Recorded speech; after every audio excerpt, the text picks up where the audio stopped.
আসসালামু আলাইকুম রহমতুল্লাহ বারাকাতুহু। আমাদের সামনে রয়েছে 10টি প্রশ্ন, বিভিন্ন দেশ থেকে আসা। এগুলির সংক্ষেপে উত্তর দেব। আল্লাহ রাব্বুল আলামিন যেন সঠিক কথা বলার এবং সে অনুযায়ী চলার সকলকে তৌফিক দান করেন। প্রথম প্রশ্ন করেছেন, বেশ লম্বা প্রশ্ন। এক ভাই এখানে থাকেন, কিন্তু তার দেশের অবস্থা বা এলাকার অবস্থা, যেসব বেদাতগুলি চলছে তার মধ্যে একটি জঘন্য বেদাত সম্পর্কে জিজ্ঞেস করেছেন। বলছেন, আসসালামু আলাইকুম ওরহমতুল্লাহ বারকাতুহু। সম্মানিত শেখ, ওয়ালাইকুম আসসালাম রহমতুল্লাহ বারকাত। আমাদের গ্রামের কেন্দ্রীয় ঈদগাহে বার্ষিক বড় খতম হয়। আজ প্রায় 5 বছর যাবৎ মৃত এবং জীবিতদের দোয়া মাগফেরাতের উদ্দেশ্যে, দোয়া মাগফেরাতের জন্য বড় খতম করতে হবে এমন বিধান শরীয়তে নেই। এটি প্রাথমিক সংক্ষেপে উত্তর দিলাম। তারপরে ভাই বলছেন, আর এই বড় খতমের আয়োজক হলো কিছু বেদাতি আর পীরের অনুসারী হুজুর এবং গ্রামের কিছু লোক। আল্লাহ তাদের সকলকে হেদায়েত দান করেন, সঠিক বুঝ দান করেন, ওহির বিধান কোরআন সুন্নাহর দিকে ফিরে আসার তৌফিক দান করেন। বড় খতম পরিচালনার জন্য একজন পীরে কামেলকে 2-3 মাস আগ থেকে দাওয়াত করে রাখতে হয় এবং তাকে মোটা অঙ্কের হাদিয়াও উপঢৌকন দিতে হয়। উনি শুধু খতমের শেষ ভাগে এসে মোনাজাত করেন। এটাই হচ্ছে ধর্ম ব্যবসা। আল্লাহ রাব্বুল আলামিন সূরা তওবাতে একটি আয়াতে এই ধর্ম ব্যবসায়ীদের থেকে কঠোরভাবে সতর্ক করেছেন এবং তাদের সম্পর্কে কঠিন শাস্তির কথা বলেছেন। ইন্না কাসীরাম মিনাল আহবার ওয়ার রুহবানি লা ইয়াকুলুন আমওয়ালান নাস বিল বাতিল ওয়া ইয়াসুদ্দুনা আন সাবিলিল্লাহ। অনেক ধর্মগুরু এবং এই পীর পুরোহিত আছে, ধর্ম ব্যবসায়ী, মিনাল আহবার ও রহবান। বিগত জাতির মধ্যে আহবার ইহুদিদের ধর্ম গুরু যারা ছিল, পুরোহিত, আর রহবান যারা খ্রিস্টানদের ধর্মযাজক বা পুরোহিত, তাদের সম্পর্কে বলছেন কাসীরা মিনাল আহবার ও রহবান, অধিকাংশ বা অনেক, অসংখ্য ধর্মগুরু আর ধর্মযাজক পুরোহিত রয়েছে, লা ইয়াকুলুন আমওয়ালান নাস বিল বাতিল, তারা জনগণের ধন সম্পদ ভক্ষণ করে হারাম পন্থায়, অবৈধ পন্থায়, বাতিল পন্থায়। জি, ধর্ম ব্যবসা করে, ধর্মকে পুঁজি করে। ওয়াসুদ্দুন আন সাবিলিল্লাহ, আরে কিছু খেয়ে দিয়ে যদি জান্নাতের রাস্তাও দেখাইতো, আল্লাহর রাস্তা দেখাইতো, তাও তো কিছু হইতো।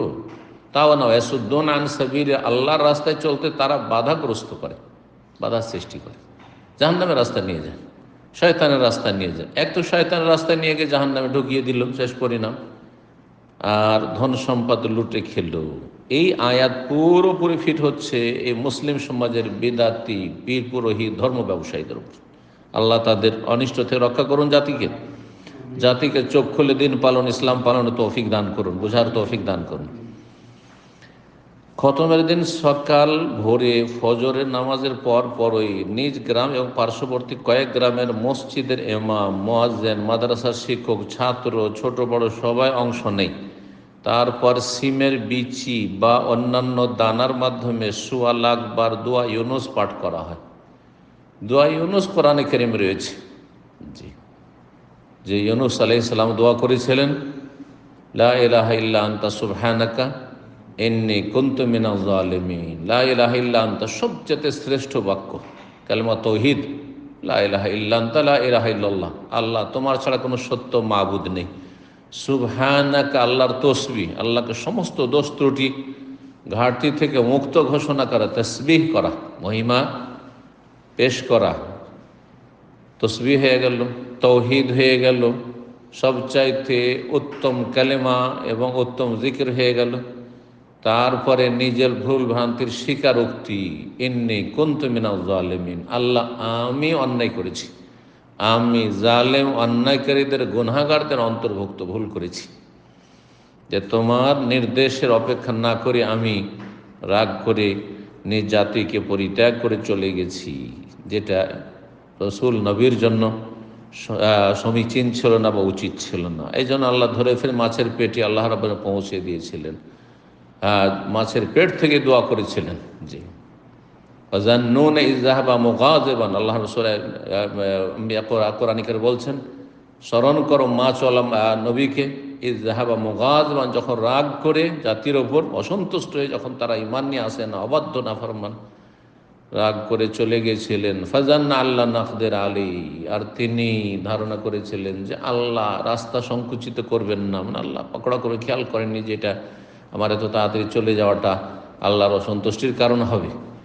ফাজান্না আল্লাহ নাকদির আলাইহি মানে নোদাইয়িক আলাইহি, এই নয় যে আকীদার বিষয়ে আল্লাহ আমাকে ধরতে পারবেন না, ক্ষমতাবান হবেন না, কাদার এক ধরনের ক্ষমতা হয়, এইটি অর্থ নয়। নাকদের আলিহ মানে আমি সংকুচিত করব না তার রাস্তাকে, নুদাইয়িক আলিহ তাফসীর কারা বলছে এটি সঠিক তাফসীর। জি, তারপরে তিনি দোয়া করলেন মাছের পেট থেকে, লা ইলাহা ইল্লা আনতা সুবহানাকা ইন্নী কুনতু মিনাজ জালিমিন। আল্লাহ রাব্বুল তার দোয়া শুনেছেন। জি, এইরকম মুমিন মুসলিম যে কোনো ব্যক্তি যদি এইরকম বিপদের সম্মুখীন হয়, বালা মুসিবতে থাকে, দোয়া করে ইউনূস আলাইহিস সালামের দোয়া, তাহলে আল্লাহ রাব্বুল আলামিন তার বালা মুসিবত দূর করবেন, এতে কোনো সন্দেহ নেই। কিন্তু এর পরিমাণ নির্ধারণ করা যে ১৪ লাখ, আর এটার খতমের একটা সিস্টেম তৈরি করা, এই সমস্ত বিদাত। আর কুল্লু বিদাতিন দলাল, প্রত্যেক বিদাত হচ্ছে গুমরাহি, জান্নাতের রাস্তা হারিয়ে ফেলা, শয়তানের রাস্তায় চলে যাও, আল্লাহর রাস্তা থেকে বিচ্যুত হওয়া।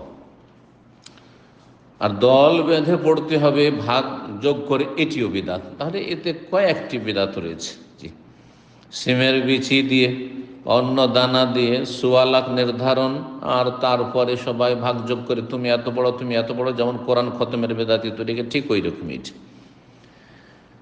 আর এইভাবে সবাইকে একত্রিত করার কৌশল হচ্ছে গরু জবাই করে বিরিয়ানির আয়োজন। হ্যাঁ, না হলে তো মানুষ আসবে না। সবাইকে জমজমাট করতে হলে কিছু একটা ব্যবস্থা করতে হবে, এরকম আমোদ ফুর্তি করার, খাওয়া দাওয়ার, ভোজের।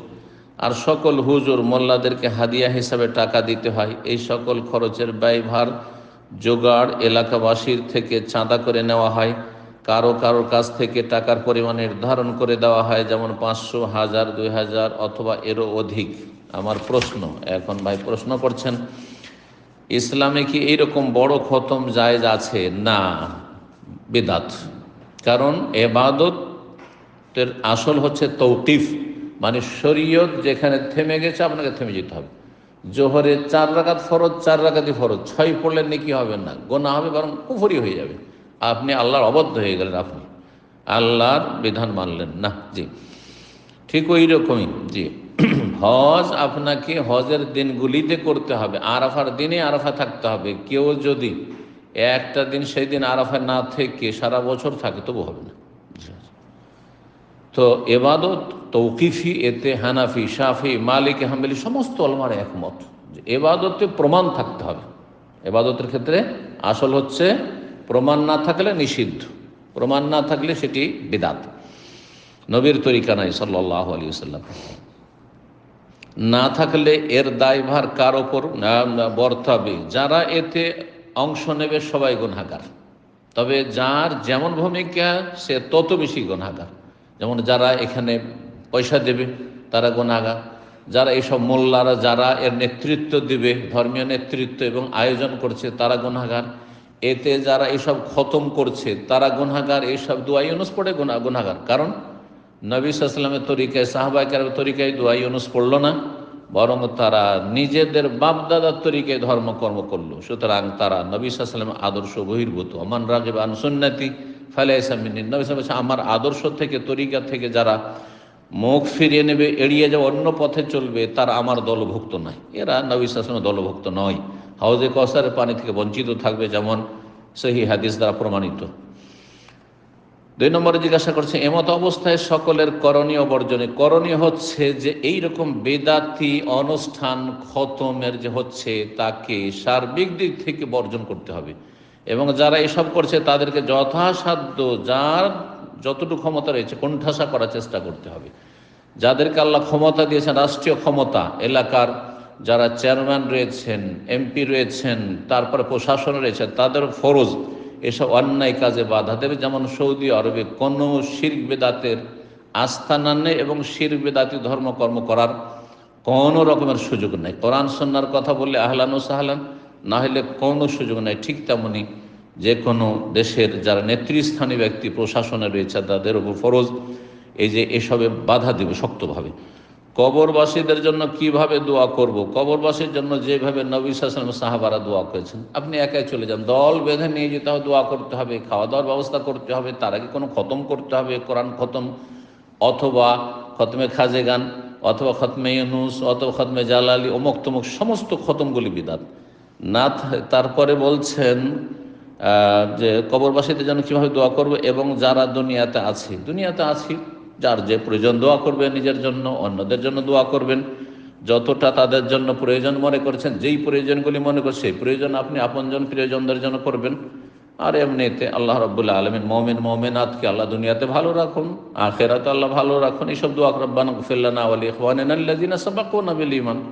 বাপ মায়ের জন্য যেসব দোয়া রয়েছে করবেন, আরবিতে করবেন, না হয় নিজের ভাষায় করবেন, সেটা বেশি আরও ভালো যে বুঝে সুঝে করলেন। জি, এই ছিল ভাইয়ের প্রশ্ন। তারপরে বলছে আল্লাহ পাক আপনাকে নেক হায়াত দান করেন, দুনিয়া এবং আখিরাতে উত্তম জাযা দান করেন, আমিন। এবং আপনাদেরকে আল্লাহ রাব্বুল আলামিন সুন্নাতের অনুসারী হওয়ার তৌফিক দান করেন, বিদআত থেকে মুক্ত থাকার তৌফিক দান করেন, এবং বিদআত আর বিদআতীদেরকে কোণঠাসা করে সমাজ থেকে দূরে সরার আল্লাহ রাব্বুল আলামিন তৌফিক দান করেন। দ্বিতীয় প্রশ্ন বলছেন, আসসালামু আলাইকুম শেখ। ওয়ালাইকুম আসসালাম ওয়া রাহমাতুল্লাহ। আমরা যারা সাধারণ মুসলিম, আমাদের দিন সম্পর্কে তেমন জ্ঞান নেই, আমরা দিনের জন্য মেহনত করি না, বরং গুনাহও করে ফেলি। শেখ, জান্নাতে 100টির অধিক স্তর রয়েছে। শেখ, আমরা তো চাই রাসূলুল্লাহ সাল্লাল্লাহু আলাইহি ওয়াসাল্লামের সাথে একই জান্নাতে থাকতে, আমাদের কি করার? নবী সাল্লাল্লাহু আলাইহি ওয়াসাল্লামের সাথে মাশাআল্লাহ একই সাথে থাকতে চান, জান্নাতে থাকতে চান, আবার 100টা মর্যাদা যে স্তর রয়েছে জান্নাতে তার আপনি ওপর লেভেলে থাকতে চান। এত যখন মাশাআল্লাহ উচ্চ আকাঙ্ক্ষা, তো আকাঙ্ক্ষা অনুযায়ী আকীদা, আমল, আখলাক, চরিত্র, ঈমান হইতে হবে। আল্লাহ তৌফিক দান করেন। কিন্তু কিভাবে আপনি বলছেন যে দিন সম্পর্কে তেমন জ্ঞান নেই? তো জ্ঞান শেখার প্রয়োজন রয়েছে, ফরজ, এবং সময় সুযোগও রয়েছে, যে এলম শেখার কোনো আয়ু নেই। ওলামারা বলছেন আল ইলমু মিনাল মাহদি ইলাল লাহাদ, এলম শিখার সময়কাল হচ্ছে মায়ের কোল থেকে বা দোলনা থেকে লাহাদ কবর পর্যন্ত। আমরা সবসময় এখনও এলম শিখছি, মাশাআল্লাহ। জি, এটা হচ্ছে ইসলামিক তরিকা। সাহাবাই কেরাম বুড়ো বুড়ো বয়সে দাড়ি সাদা হয়েছে, হ্যাঁ, আর তারপরে ইসলাম গ্রহণ করেছেন, দিন শিখেছেন, আপনিও শিখেন। জ্ঞান নেই, জ্ঞান বাড়ান।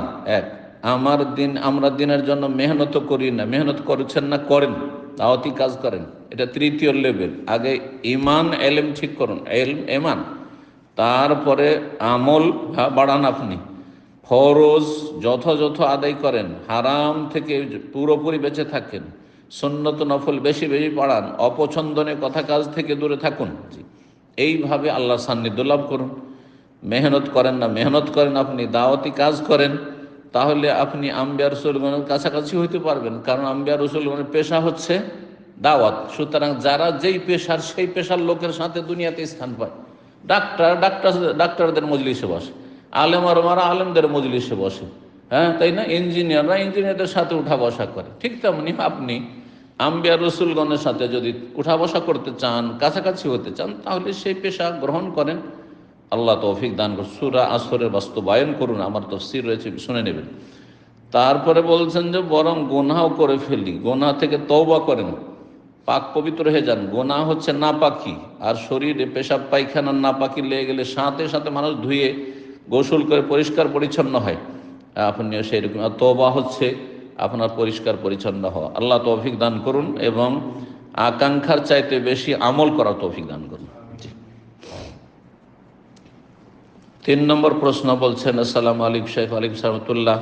শেখ, জুমার নামাজের পর মসজিদে 4 রাকাত পড়লে 2 করে 4 রাকাত পড়বো, না একসাথে 4 পড়বো? 2 করে পড়বেন। রাসূলুল্লাহ সাল্লাল্লাহু আলাইহি ওয়াসাল্লামের হাদিস প্রসিদ্ধ হয়, সলাতুল লাইলি ওয়ান নাহারি মাসনা মাসনা, রাত দিনের যেসব সুন্নাতুন নফল সালাত রয়েছে সেগুলো মাসনা মাসনা 2 করে পড়বে, এটি হচ্ছে উত্তম। 4 করে পড়লে জোহরের ক্ষেত্রে একটি হাদিস রয়েছে, তাও গবেষক আলমারা জয়ীফ বলেছেন, কিন্তু কেউ যদি পড়ে নেই জোহরে 4 এক সালামে, তো জায়েজ হতে পারে। কিন্তু সুন্নত উত্তম হচ্ছে দুই দুই করে পড়া। যে কোনো সালাত মুখস্থ করে নেই, দুই দুই করে পড়বেন। দেশাচার এক সালামে 4 রাকাত পড়বেন না, জি, সুন্নত নামাজ একমাত্র ফরজ সালাত ছাড়া। 4 নম্বর প্রশ্ন বলছেন, আসসালামু আলাইকুম ওস্তাদ। ওয়ালাইকুম সালামতুল্লাহ। মহিলারা প্রতি মাসে স্বাভাবিক যে অসুস্থ হয় তখন নিয়মিত যে আমলগুলো করা হয়, অর্থাৎ রাতে সূরা মুলক, সূরা সাজদা পড়ে, তো সূরা সাজদাতে যে সেজদার আয়াত আছে তখন কি সেজদা করবে? সেজদা করার বিষয়টি সহজ, তার চাইতে কঠিন মাসলা হচ্ছে, ইখতিলাফি মাসলা হচ্ছে তেলাওয়াত করা। এই যে সূরা সেজদার তেলাওয়াত মাসিক অবস্থায় অথবা প্রসূতি মহিলাদের যখন বাচ্চা ভূমিষ্ঠ হওয়ার পরে ব্লিডিং হচ্ছে, নেফাস অবস্থায়, এইসব নাপাক অবস্থা, বড় নাপাকি, এই দুটো অবস্থায় মহিলারা কোরআনে কারিমের তেলাওয়াত করতে পারবে কিনা, সেটা আয়াতুল কুরসি হোক, এমনি কোরআনে কারিমের তেলাওয়াত হোক। প্রথম কথা, স্পর্শ করা, স্পর্শ করতে পারবেন, ছুঁয়ে কোরআনে কারিম স্পর্শ করে তেলাওয়াত করতে পারবে না, বেলে ইজমা, জি, কাছাকাছি জায়েজই নয় যে কোরআনে কারিম স্পর্শ করে বড় নাপাকি অবস্থায়। এখন বাকি তার মুখস্থ পড়তে পারবে কিনা কোরআনে কারিম, এই ক্ষেত্রে অধিকাংশ আইম্মায়ে কেরাম বলছেন না, পড়তে পারবেন। একমাত্র মালিকি মত, হাম্বলি, শাফেঈ, হানাফি, এমনকি অনেক আহলে হাদিসও বলছেন যে বড় নাপাকি মাসিক অবস্থায় আর এই নেফাস অবস্থায় কোরআনে কারিম তেলাওয়াত করা জায়েজ না। কিছু কিছু ওলামারা বলেছেন সীমিত আকারে যায়, সেটা হচ্ছে কোরআনের হাফেজা, কোরআনের শিক্ষিকা বা কোরআনের ছাত্রী যদি এই সপ্তাহ ধরে কোরআন না পড়ে তাহলে ভুলে যাওয়ার আশঙ্কা রয়েছে ইত্যাদি, সেই জন্য তাদের ক্ষেত্রে অনুমতি দিয়েছেন। আরেক দল গবেষক ওলামারা বলছেন, মুহাক্কিক ওলামা শেখ ইবনে বাজ, ইবনে উসাইমিন রাহিমাহুল্লাহ, আর ফতোয়া এইরকমই রয়েছে যে কোরআনে কারীম মুখস্থ পড়তে পারবে মাসিক অবস্থায় আর নেফাস অবস্থায়, তবে জন্মী অবস্থায় পারবে না। অর্থাৎ কারো স্বপ্নদোষ হয়েছে অথবা স্বামী স্ত্রীর মিলন হয়েছে, কারণ এই সময়টার যে নাপাকি, সেই নাপাকি দূর করতে পারবেন গোসল করে নিলে হইল। কিন্তু মাসিক অবস্থায় ওটা 1 সপ্তাহ 10 দিন মাসিক আছে, গোসল করলেও তো নাপাক, সেজন্য সেই ক্ষেত্রে কোরআনে কারীম তেলাওয়াত করতে পারবেন। মালিকি মজহাবের ফতোয়া এটি, আর কিছু সালাফি ওলামাদের ফতোয়া রয়েছে, আর এই ফতোয়া আমরা দিয়ে থাকি যদি ভুলে যাওয়ার আশঙ্কা থাকে এই ক্ষেত্রেও, এবং জিকির আজকারের ক্ষেত্রে বা আপনি কোরআন তেলাওয়াত করতে চান মুখস্থ তেলাওয়াত করতে পারবেন, জি। তো সূরা মুলক, সূরা সাজদা, সেটা এমনি তেলাওয়াত হোক, এরকম আয়াতুল কুরসি, এগুলি এমনি তেলাওয়াত হোক অথবা রাতের জিকির হিসাবে হোক বা তেলাওয়াত হিসাবে হোক, যেটা এখানে উল্লেখ করেছেন ইখতিলাফি মাসলা হলেও পড়া যেতে পারে। আর সেজদার বিষয়টি, সেজদা তেলাওয়াত, সালাতের সেজদার জন্য পবিত্রতা শর্ত, শুকরানা সেজদার জন্য পবিত্রতার কোনো শর্ত না। পাক অবস্থায় গোসল ফরজ আছে, স্বামী স্ত্রী সহবাস হয়েছে, হঠাৎ করে একটা খুশির খবর এসেছে, সাথে সাথে সেজদা করেন, জি। এমনকি ওলামা বলছেন কিবলাও শর্ত না, তবে কিবলামুখী হলে ভালো, কিবলাও শর্ত নেই সেজদার জন্য। ঠিক তেমনই সেজদা তেলাওয়াত, আমি তেলাওয়াত করছি ধরেন এখন পূর্ব দিকে মুখ করে অথবা উত্তর দক্ষিণ দিকে মুখ করে, কিবলার দিকে মুখ করে নাই, হ্যাঁ কিবলা আমার বাম পাশে রয়েছে, ঠিক না, কিবলার দিকে মুখ করে নাই। আমি এই তেলাওয়াত করতে করতে আমাকে কিবলামুখী হয়ে সেজদা তেলাওয়াত করতে, এটা জরুরি না, উত্তম, শুধু মোস্তাহাব বলেছেন আল্লাহ। এইরকম পবিত্রতা শর্ত নাই, বিনা ওযুতে মুখস্থ তেলাওয়াত করছিলাম, আর এই অবস্থায় বড় নাপাকি আছে, কেউ পড়ছে যাদের কাছে জায়েজ রয়েছে, আর সেজদা তেলাওয়াত আসলে সাথে সাথে সেজদা করবে, তার জন্য তাহারাত বড় নাপাকি থেকে অথবা ছোট নাপাকি থেকে উযুও শর্ত নেই, গোসলও শর্ত নেই, জি। 5 নম্বর প্রশ্ন বলছেন, আসসালামু আলাইকুম শেখ। ওয়ালাইকুম সালাম। আমি ভবিষ্যতে কোনো একটি কাজ করব না বলে শপথ করেছিলাম, কসম করেছিলাম, পরে সেই শপথ ভেঙে ফেলি, তারপর শপথ ভাঙার কাফারা স্বরূপ 3 দিন রোজা রাখি। কোরআনে বর্ণিত আছে যদি শপথ ভাঙা হয় সেই ক্ষেত্রে সামর্থ্য থাকলে শপথের কাফারা স্বরূপ 10 জন ফকির মিসকিনের খাদ্য বা বস্ত্র দিতে হবে বা দাসমুক্ত করতে হবে, এই 3টিতে অপশন রয়েছে, জি। লা ইউআখিযুকুমুল্লাহু বিল্লাগwi ফি আইমানিকুম ওয়ালাকিন ইউআখিযুকুম বিমা আক্কাদতুমুল আইমান ফাকাফফারাতু ইতআমু 10 মাসাকিন, 10 মিসকিনের খাবার, আও কিসওয়াতুহুম মিন আওসাতি মা তুতঈমুন আহলিকুম, মধ্যম শ্রেণীর খাবার যেটা তোমরা খাওয়া দাওয়া করো বা খেতে দাও ছেলে মেয়েদেরকে, তোমার পরিবারকে, আও কিসওয়াতা বা 10 জনের বস্ত্র, আও তাহরিরুর রাকাবা অথবা একটি গোলাম স্বাধীন করা। তো গোলামের যুগ নেই, তাহলে দুটোতে স্বাধীনতা থাকলে যে হয় 10 মিসকিনকে খাওয়ান আর নয় 10 মিসকিনের পোশাক দেন, একটা লুঙ্গি একটা জামা, তাতে বেশি খরচ পড়ে যাবে। সেই জন্য 10 জনের খাবারে মানুষ আজকাল যাচ্ছে বেশি। যদি এই তিনটির কোনো একটি না পারেন, অপারগ হন, অভাবী, এই ক্ষেত্রে আল্লাহ বলছেন ফাসিয়াম ও সালাসাতে আইয়াম, 3 দিন সিয়াম পালন করবে। তো 3 দিন সিয়াম পালন করেছেন, এতে যদি সামর্থ্য না থাকে সেই ক্ষেত্রে 3টি রোজা রাখে। এখন আমার প্রশ্ন হলো, আমি স্টুডেন্ট বা বেকার, নিজস্ব সামর্থ্য নেই, তাহলে আমার শপথের কাফারা হিসেবে ফকির মিসকিনদের খাদ্য খাওয়াতে আমার বাবা মাকে বলে তাদের কাছ থেকে কাফারা দেওয়ার জন্য অর্থ কি নিতেই হবে, নাকি আমার 3 দিনের রোজা রাখার ফলে কাফারা আদায় হয়ে গেছে? কাফারা আদায় হয়ে যাবে, কারণ ব্যক্তি মালিকা নেই, যেহেতু অর্থ সম্পদ নেই। তবে যদি বাবার কাছে চেয়ে নেই, যে বাবার হোটেলে খাচ্ছে, বাবার কাছে চেয়ে নিল, তাহলে ভালো, অসুবিধা নেই। বাবার কাছে চেয়ে নিল যে আমার কাফারা দিতে হবে, যদি দিয়ে দেয় তো ভালো, আর না হলে রোজা রাখবে, 3টি সিয়াম পালন করবে। আর 3টি সিয়াম যেহেতু পালন করা হয়ে গেছে এই ক্ষেত্রে, আর স্টুডেন্ট লাইফে, সুতরাং যথেষ্ট হয়ে গেছে। 6 নম্বর প্রশ্ন বলছেন, আসসালামু আলাইকুম শাইখ। ওয়ালাইকুম সালাম। আমার আম্মার বয়স প্রায় 80, গত 4 বছর আগে ব্রেন স্ট্রোক হয়েছিল। বিভিন্ন চিকিৎসা ও ফিজিওথেরাপি দেওয়ার পর কখনো একাকী কারো সাহায্যে মোটামুটি চলাফেরা করেন, কথা বলতে বুঝতে পারতেন, তখন তার রোজার ফিদিয়া আদায় করা হয়েছে। কিন্তু প্রায় 1-1.5 বছর যাবৎ তিনি প্রায় অপ্রজ্ঞাকৃতিস্থ শিশুলোভ হয়ে গেছেন। কোনো কিছু বলতে বোঝাতে পারেন না, কিছু বললেও বোঝেন না, সর্বদা শুয়ে থাকেন। এই অবস্থায় এই 2023-এর রোজাটা পার হয়েছে, এই ক্ষেত্রে তার রোজার ফিদিয়ার হুকুম কি? এই ক্ষেত্রেও কি ফিদিয়া আদায় করতে হবে? আর প্রথম থেকেই তার ইস্তেঞ্জা, গোসল, খাওয়া, কাপড় চেঞ্জ ইত্যাদি সব অন্যজনকে করিয়ে দিতে হয়? স্বাভাবিক হুঁশ জ্ঞান ছিল না, সেই ক্ষেত্রে সালাতের হুকুম কি? যদি অধিকাংশ সময় হুঁশ থাকে তাহলে সালাত ফরজ, সালাত আদায় করতে হবে, স্মরণ করে দিতে হবে। তো একটু বেখেয়াল হয়ে যাচ্ছে, কিন্তু একটু খেয়াল করে দিলে সালাত আদায় করতে, তাহলে সালাত ফরজ। এইরকমের সিয়ামের ক্ষেত্রে যেহেতু বার্ধক্যে উপনীত হয়েছে, শরীয়তের বিধান হচ্ছে যে স্থায়ী রোগী অথবা একেবারে বার্ধক্যে পৌঁছে গেছে, যেই বার্ধক্যে ঘন ঘন খাবারের প্রয়োজন হয়, সিয়াম পালন করা, রোজা রাখা সম্ভব নয়, কষ্টকর। এই ক্ষেত্রে দুটোই স্থায়ী সমস্যা, বার্ধক্যে চলে গেছে আর ফিরে আসবে না সুস্থতা, বা স্থায়ী রোগী হয়ে গেছে, বছরকে বছর রোগী হয়ে থাকছে আর আরোগ্যের সম্ভাবনা নেই, তাহলে এই ক্ষেত্রে কাজা নয়, বরং ফিদিয়া, প্রতি বছর ফিদিয়া দিয়ে দেবে। 30 জন মিসকিনকে খাবার দেবে। কত? 30 জনকে দিলে ভালো, আর না হলে 30 জনের খাবার একজনকে দেওয়া যেতে পারে। এক মিসকিনকে অর্ধেক সা দিতে হবে, অর্ধেক সা দিতে হবে।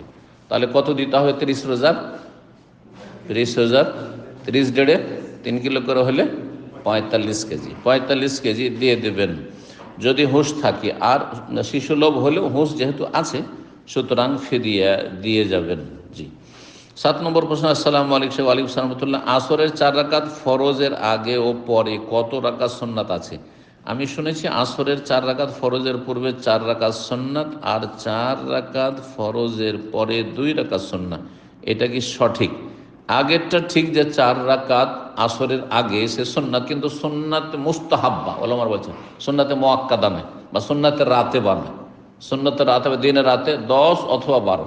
10-এর হাদিস আব্দুল্লাহ বিন উমর রাদিয়াল্লাহু তাআলা আনহুমার, সেটাও পড়া যেতে পারে সহিহ বুখারী। আর 12-এর হাদিস সহিহ মুসলিমের উম্মে হাবিবা রাদিয়াল্লাহু তাআলা আনহার। 12 যদি হয় তো জোহরের আগে কত? 4, আর জোহরের পরে হচ্ছে 2। আর যদি 10 হয় তাহলে জোহরের আগে 2 আর জোহরের পরে 2। এটা সুন্নাত রাতেবা। আর একটি হাদিস জোহর সম্পর্কে রয়েছে, জোহরের আগে 4 আর পরে 4, সেটা সুন্নাত মুস্তাহাব্বা, সুন্নাত রাতেবা নয়। আসরের আগে কোনো সুন্নাতে রাতেবা নেই, মানে এই 12-র মধ্যে পড়ে না।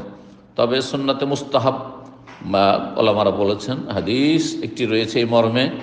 হাদিসটি আবু দাউদ এবং তিরমিজির হাদিস, এবং হাদিসটি হাসান। রাহিমাল্লাহ ইমরান সাল্লাহ কাবলাল আসরে আরবান, আল্লাহ ওই মানুষের ওপর রহম করুন, দোয়া দিচ্ছেন নবী সাল্লাল্লাহু আলাইহি ওয়াসাল্লাম, অথবা সংবাদ দিচ্ছেন রহম করবেন অথবা রহম করুন, দুটো অর্থ হইতে পারে। সাল্লাহ কাবলাল আসরে আরবান, আসরের আগে যদি 4 পড়ে, আসরের আগে যেই ব্যক্তি 4 পড়ে তার উপর আল্লাহ কি করুন? রহম করুন। হাদিসটি একদল জয়ী বলেছেন, বেশ কিছু সনদ জয়ীফও আছে, কিন্তু সবগুলি মিলে আল্লামা আলবানী হাদিসটিকে হাসান বলেছেন। সুতরাং আসরের আগে 4 রাকাত কেউ পড়লে ভালো। আর না হলে তাহিয়াতুল মসজিদ পড়লো, মসজিদে গেলে তাহিয়াতুল মসজিদ পড়লো, অথবা বাসাতে তাহিয়াতুল ওযু পড়লো, তাহলে 2 রাকাত, তাহলে 2 রাকাত। জি, আসরের পরের 2 রাকাত সম্পর্কে জিজ্ঞেস করেছেন, এটার উত্তর দেওয়া খুব জরুরি। বলছেন যে আসরের পরে 2 রাকাত সুন্নাত, এটা ঠিক কিনা? না, এটা ঠিক নয়। নবী সাল্লাল্লাহু আলাইহি ওয়াসাল্লাম আসর পরে 2 রাকাত সারা জীবন পড়েছেন। একদিন যেহেতু একটি প্রতিনিধি দল এসেছিল কথা বলার জন্য, জোহরের সময় চলে আসলো, আর জোহর পরে কথা বলতে বলতে আসর হয়েই গেল, পড়তে পেলেন না জোহর পরে সুন্নাত 2 রাকাত, ওই 2 রাকাত পড়েছিলেন। আর মা আয়েশা রাদিয়াল্লাহু তাআলা বর্ণনা করছেন যে নবী সাল্লাল্লাহু আলাইহি ওয়াসাল্লাম কোনো আমল শুরু করলে কানা ইযা আমালান আসবাতাহু, সেটা স্থায়ী করতেন, নিয়মিত কন্টিনিউ আদায় করতেন। এই জন্য নবী সাল্লাল্লাহু আলাইহি ওয়াসাল্লামের সাথে এই মাসলা খাস, যে আসর পরে 2 রাকাত তিনি আদায় করেন। কিন্তু আমাদের জন্য আসর পরে 2 রাকাত করে সলাত আদায় করা বা 4 রাকাত, এটা জায়েজ না। বিনা কারণে আসর পরে কোনো সলাত পড়া, নফল পড়া জায়েজ নয়। সুতরাং আসর পরে কোনো সুন্নত নেই, একমাত্র যদি কাজা সলাত থাকে, বা কারণগত সলাত হয়, মসজিদে গেছেন, মসজিদে বসবেন আপনি, অথবা ইস্তেখারা, হঠাৎ করে আপনাকে আসর পরে ইস্তেখারা করতে হবে, ইস্তেখারা 2 রাকাত পড়ছেন, কারণগত নামাজ এক কথায়, জি, বিনা কারণে নয়। 8 নম্বর প্রশ্ন বলছেন যে আসসালামু আলাইকুম, 2 সেজদার মাঝে 2 পায়ের গোড়ালির ওপর পাছা রেখে বসা সুন্নাত, আবু দাউদের 885 নম্বর। এছাড়াও এই কথাটি নাসির আলবানী রাহিমাহুল্লাহর বই রাসূলুল্লাহ সাল্লাল্লাহু আলাইহি ওয়াসাল্লামের সালাত 168 পৃষ্ঠায় পেয়েছি। এই হাদিস কি আমলযোগ্য? জি, আমলযোগ্য। আরবরা অনেকে এইভাবে বসে, 2 পাকে খাড়া করে পায়ের ওপর বসে থাকে, 2 পা খাড়া করে কি করে, পায়ের ওপর বসে থাকে, পায়ের গোড়ালির ওপর বলছেন যে পাছা রেখে বসে থাকে, এটাও সুন্নাত। তবে প্রসিদ্ধ সুন্নাত যে ইফতিরাশ করবেন, অর্থাৎ বাম পাটা বিছিয়ে দেবেন, তারপরে বসবেন, আর ডান পাটা খাড়া রাখবেন। এটা প্রথম তাশাহুদে। আর দ্বিতীয় তাশাহুদে আপনার তাওয়াররুক করা, অর্থাৎ নিতম্ব জমিনে রেখে বসা। জি,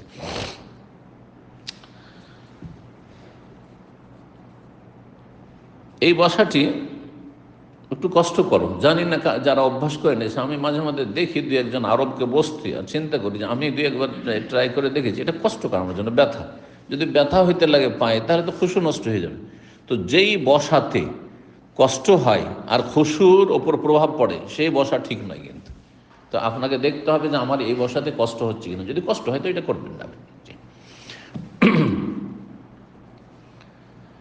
9 নম্বর প্রশ্ন বলছেন, আসসালামু আলাইকুম শেখ আলিম সালামতুল্লাহ, একজন ব্যক্তির 6 ছেলে ও 3 মেয়ে রয়েছে। সে ব্যক্তি জীবিত রয়েছে, কিন্তু তিনি তার জমি জায়গা ছেলেদেরকে ভাগ করে দিয়েছে, কিন্তু মেয়েদেরকে কাউকে দেয়নি। এইরকম ছেলেরাই সাধারণত এইরকম জালেম বাপকে বৃদ্ধাশ্রমে পাঠায়, যে ছেলেদের দরদে মায়াতে তাদেরকে জমি জায়গা, মেয়েদেরকে বঞ্চিত করে, মেয়েদের হক নষ্ট করে দিয়ে দিল হারাম কাজ করে।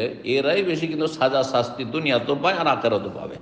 আল্লাহ এদের হেদায়েত দান করুন, যতক্ষণ বেঁচে আছে সঠিক বুঝ দান করুন। এর আল্লাহর বিধান হস্তক্ষেপকারী জালেম। বলছেন কিন্তু তিনি তার জমি জায়গা ছেলেদের ভাগ করে দিয়েছে, কিন্তু মেয়েদেরকে কাউকে দেয়নি, হাদাহুল্লাহ। আমার প্রশ্ন হলো যে এমন অবস্থায় মেয়েরা বাবার সম্পত্তি ভাগ পাবে কিনা? অবশ্যই পাবে।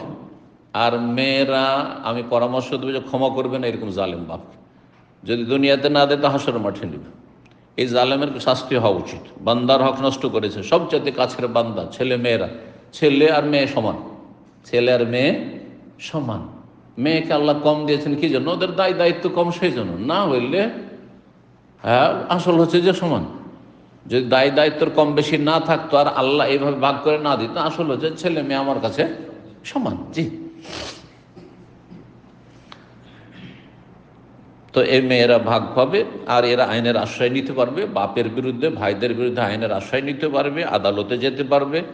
এই মর্মে সূরা নিসার আয়াত নম্বর 11 আল্লাহ বলছেন, ইউসিকুমুল্লাহু ফি আওলাদিকুম লিয-যাকারি মিসলু হাযিল উনসায়াইন। আল্লাহ তোমাদেরকে ওসিয়ত করেছে, এটি আল্লাহর ওসিয়ত, আল্লাহ নির্দেশ।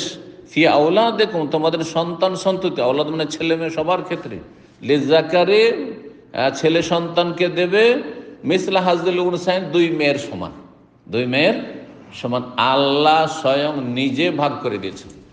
চিন্তা করুন, আল্লাহর কথা বাদ দিয়ে দুনিয়ার একটি উদাহরণ। আপনার বাবা মা যদি খাবার দাবার ভাগ করে, ধরেন মাছের পিস আছে বা গোস্ত আছে, ভাগ করে ছেলে মেয়েকে দিয়েছেন, সেই ভাগে যদি না না এটা চলবে না, একে কেন দেওয়া হলো, এটা আমাকে দেওয়া হোক, একে কেন 3 পিস দেওয়া হলো, আমাকে দেওয়া হোক, ওকে 2 পিস 1 পিস দেওয়া হোক, যদি বাবার ভাগে অসন্তুষ্ট হন, মায়ের ভাগ করে দেওয়া খাবার দাবার ভাগ করে দিতে অসন্তুষ্ট হন, তাহলে বাপ মার সাথে আপনি ভালো আচরণ করলেন না আপনি বদ আচরণ করলেন? বদ আচরণ করলেন। হ্যাঁ, আপনি অবাধ্য, বাপ মায়ের অবাধ্য। তাহলে কত বড় অবাধ্য এই ব্যক্তি যে আল্লাহর বিধান মানতে রাজি না। এখানে যদি এই বদ আকিদা, ভ্রান্ত আকিদা, কুফরি আকিদা কাজ করে যে আল্লাহ তুমি যে ভাগটা করেছো এটা আমার কাছে পছন্দ হয়নি, আমি এটাকে ডিসলাইক করি, অপছন্দ করি, যে তুমি আমার মেয়েদেরকে দিয়েছো, কেন মেয়েদেরকে দিয়েছো আল্লাহ, শুধু ছেলেদেরকে দিতে, তাহলে ওই ব্যক্তি কাফের, মুসলিম না ওই ব্যক্তি। ইনশাআল্লাহ যত নামাজ রোজা দাড়িওয়ালা হোক আর হুজুর হোক আর যাই হোক না কেন, কাফের হয়ে যাবে। কিন্তু অজ্ঞতার কারণে যদি করে, শরীয়তের মাসলার অত গুরুত্ব ছিল না, গাফিলতি ছিল, কিন্তু এটাতে আল্লাহর ভাগে নারাজ অসন্তুষ্ট নয়, অজ্ঞতার কারণে করেছে, মূর্খতার কারণে করেছে, ইমানের দুর্বলতার করেছে, তাহলে সে কাবিরা গুনাহ করেছে, সে জালেম, বান্দার হক, বান্দিদের হক, মেয়েদের হক নষ্ট করেছে। এ মেয়েরা ক্ষমা না করলে সোজা জাহান্নামে যেতে হবে, এতে কোনো সন্দেহ নেই। আমি অনেকবারই বলেছি, আমাদের দেশের, ভারত বাংলাদেশের বলছি, অধিকাংশ বাপ মা মেয়েদের হক নষ্ট করার কারণে জাহান্নামে যাবে। নামাজি সব, সহিহ আকীদার দাবিদার, আহলে হাদিস দাবিদার, কিন্তু মেয়েদের হক নষ্ট করার কারণে জাহান্নামে যাবে অধিকাংশ। সবগুলিতে যদি পাশ করে, মেয়েদের ক্ষেত্রে গিয়ে পাশ করবে না। দিলে মাঠে ঘাটের জমি দিয়েছে, খুব ভালো মানুষ যদি হয়, ওই মাঠে ঘাটের জমিগুলো দিয়েছে, পুকুর দেবেন না, ওই শহরেরগুলো দেবেন না, ভিটে মাটি দেবেন না, দামি দামি জায়গাগুলো দেবেন না, ফ্ল্যাট থাকলে দেবেন না, যে সিটিতে থাকলে ওইটা দেবেন না, ওই সস্তা মস্তাগুলো যেগুলো আছে, বিশাল ধরেন 10 বিঘার প্লট আছে, 10 বিঘার দাগ আছে, সেখান থেকে দেবেন না, ওই ভাঙাচোরা একটু আছে যেগুলো সস্তা মস্তা, সেগুলো দেবে। দামি জমিগুলো সব ছেলেদের জন্য। এটা চোখের সামনে এই 60 বছর বয়স হতে যাচ্ছে আমাদের দেখা। সুতরাং এটা আমি আবার অভিজ্ঞতা থেকে বলছি, অধিকাংশ ভারত বাংলাদেশের মুসলিমরা মেয়েদের হক নষ্ট করার কারণে জাহান্নামে যাবে। আল্লাহ হেদায়েত দান করে, যারা বেঁচে আছে আর যারা চলে গেছে, আফজা ইলা মা কাদ্দামা, যা করেছে সাজা শাস্তি পেয়ে গেছে আর পাচ্ছে। 10 নম্বর সর্বশেষ প্রশ্ন, বলছেন কিবলার দিকে পা দিয়ে ঘুমানো কি জায়েজ? জি জায়েজ। এমন কোন হানাফি, শাফি, মালিকি, হাম্বলি, ভালো করে শুনুন, জনগণ এমন একটা ধারণা রাখে মাসলা সম্পর্কে যেটা কোনো মযহাবে নেই, হানাফি হোক, শাফি হোক, মালিক ও হাম্বলি, সমস্ত মযহাব একমত যে এমন কোনো দলিল পাওয়া যায় না যে কিবলার দিকে পা করে ঘুমানো যাবে না। বরং হানাফি মযহাবে অসুস্থ ব্যক্তি শায়িত অবস্থায় সালাত আদায় করলে যে তরিকা বর্ণনা করা হয়েছে, অন্য ফুকাহাও বলেছেন দুটা তরিকা। একটা তরিকা হচ্ছে কি, যে আপনি এমনভাবে শুইবেন যে ডান দিকে কাত হলে কিবলা মুখে সালাত আদায় করতে পারবেন। তাহলে পূর্ব দিকে যারা আছেন, দামামে আছেন বা ভারত বাংলাদেশে যারা আছেন, তারা উত্তর দিকে মাথা করবেন। আমাদের দেশে মাইয়াতকে দাফন এইভাবে করা হয়, উত্তর দিকে মাথা করে শুবেন, দক্ষিণ দিকে পা করবেন আর ডান দিকে কাত হবেন, তাহলে কিবলামুখী হয়ে গেল। আর কাত হয়ে আপনি কি করবেন, শুয়ে শুয়ে সালাত আদায় করবেন, যেহেতু এমন রোগী যে আপনি বসে সালাত আদায় করতে পারছেন। এটা একটা তরিকা। আর একটা তরিকা হচ্ছে যে কিবলার দিকে পা করে শুবেন চিত হয়ে, কিবলা দিয়ে পা করে চিত হয়ে শুবেন, আর মাথা থাকবে কিবলার উল্টো দিকে, ধর পূর্ব দিকে থাকবে, আর পশ্চিম দিকে আমাদের কিবলা আছে, এইদিকে পা কিবলার দিকে আর এইদিকে মাথা, আর মাথার তলায় একটু উঁচা করে নেবেন, বালিশ টালিশ দিয়ে উঁচা করে নেবেন, যাতে করে কিবলামুখী হয়ে কি করা যায়, সালাত আদায় করা যায়। তাহলে কিবলার দিকে পা করা যদি বেয়াদবি হইতো, তো এই তরিকা ফিকর কেতাবে ফুকাহা ওলামারা লিখতেনই না। আশা করি বোঝা গেছে। কিবলার দিকে পা করে ঘুমানো অথবা পা লম্বা করে বসে থাকা কোনো দোষের কথা নেই, কোনো দোষের কথা নেই। বরং সহিহ হাদিস রয়েছে, নবী সাল্লাল্লাহু আলাইহি ওয়াসাল্লাম কাবায় হেলান লাগিয়ে বসে থেকেছেন, মুসনেদুন জাহরাহু ইলাল কাবাত, কাবায় হেলান দিয়ে বসে থেকেছেন। অনেক বলতে কাবায় হেলান দিয়ে পিছন এইভাবে বসে বেয়াদবি, যেন পেছন, তাই না? অথচ রাসূলুল্লাহ করেছেন, তাহলে এটাও বেয়াদবি নাই। ওই রকমই কাবার দিকে পা করে কেউ যদি বসে থাকে তো সেটা কোনো বেয়াদবি নাই, কিন্তু শরীয়তে কোনো বাধা নেই। কিছু ফুকাহারা বলেছেন একেবারে কাবার সামনে মাতাফে যদি তওয়াফের জায়গায় একেবারে কাবার সামনে কাছাকাছি, তাহলে কাবার দিয়ে পা লম্বা করে আপনি বসিয়েন না, এরকম কথা তাদের এটা ইজতিহাদি কথা, কোনো দলিল ভিত্তিক, এটাও কোনো দলিল ভিত্তিক নয়। হ্যাঁ, সামনে যদি কোরআনে কারীম থাকে, সামনে কোরআনে কারীমের সেলফ আছে, তাহলে সেদিকে পা লম্বা করে শোয়াও জায়েজ নয়। হ্যাঁ, একমাত্র ওপরে থাকে সেটা আলাদা কথা, ধরো ওপরে আলমারিতে রাখা আছে, সেলফে রাখা। কিন্তু যদি আপনার পায়ের বরাবর খাট বরাবর থাকে, তাহলে সেদিকে পা করে শোয়া অথবা পা লম্বা করে, অনেক বেয়াদবরা সামনে মসজিদে সেলফ আছে আর ওইদিকে পা লম্বা করে আছে কাছে, অথচ কাছে, এইটা জায়েজ না, এটা বড় বেয়াদবি, এটা বেয়াদবি। এইরকমটা না, এইরকম কোনো বড় ব্যক্তি বসে আছে, ওস্তাদ বসে আছেন, বাপ বসে আছেন, বাপের সামনে পা লম্বা করে বসে আছেন, অনেক বেয়াদব ছেলে মেয়েরা বসে থাকে, না এটাও ঠিক না, এটা বেয়াদব। কিন্তু কাবার ক্ষেত্রে যে কাবার দিয়ে পা লম্বা করা যাবে না এমন কোনো দলিল শরীয়তে নেই।